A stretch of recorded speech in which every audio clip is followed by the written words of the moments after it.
Breaking mirrors. Breaking a mirror would curse you with 7 years of bad luck. This belief is incredibly widespread, and its roots stretch back thousands of years. The fear of breaking a mirror isn't just about cleaning up glass shards. It stems from ancient beliefs that mirrors held a person's soul. The Romans, for instance, believed a person's health renewed every 7 years. So, if you looked into a broken mirror, it meant your reflection, or your soul, was fractured, and your health wouldn't improve for an entire 7-year cycle. This wasn't just physical health, it encompassed your overall well-being and fortune. Before the Romans, the Greeks, and even earlier civilizations believed reflections in water or polished surfaces were glimpses into the soul. Damaging that reflection could inflict harm on the person it represented. Early mirrors were also incredibly expensive and difficult to make. So, while we might not believe our soul is literally trapped, the echo of that ancient fear and the very real cost of breaking such a precious item continue to make us extra cautious around reflective surfaces. The black cat.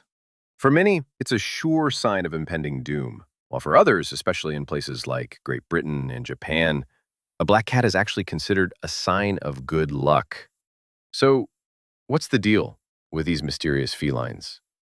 The negative association largely comes from the Middle Ages in Europe. During the witch hunts, black cats, with their nocturnal habits and often secretive nature, became associated with witchcraft and evil. They were believed to be familiars, animal companions of witches who helped them with their magic, or even witches themselves transformed into feline form. If a black cat crossed your path, it was thought to be a witch or demon blocking your way, bringing bad luck or trying to lure you into temptation. It seems the superstition around black cats is less about the cat itself and more about the cultural lens through which it's viewed. Walking under ladders. The earliest roots of this superstition go back to ancient Egypt. A ladder leaning against a wall forms a triangle, and the triangle was considered a sacred shape, representing the trinity of the gods. To pass through a triangle was to break sacred ground, inviting the wrath of the gods.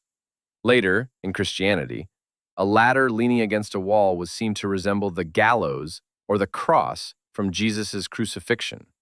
Passing underneath it was seen as an invitation to the devil, as it was considered a symbol of evil or death.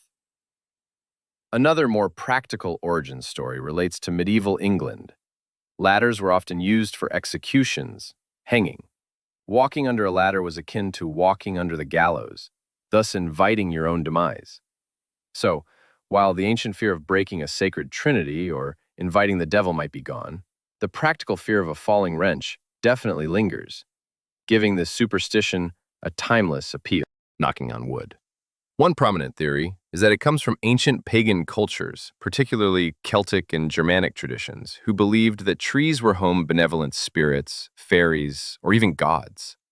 By knocking on the wood, you were either invoking the protection of these spirits, thanking them for good fortune, or startling away any evil spirits who might be eavesdropping on your boasts and trying to undo your good luck.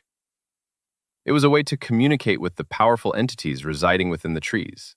Another theory suggests a connection to Christianity. Some believe it relates to touching the wood of the cross to ward off evil. However, the pagan origins seem to be more widely accepted by folklorists. Regardless of its exact lineage, the act of touching or knocking on wood became a widespread ritual to ward off misfortune after a moment of spoken good luck or to prevent a jinx. Opening umbrellas indoors.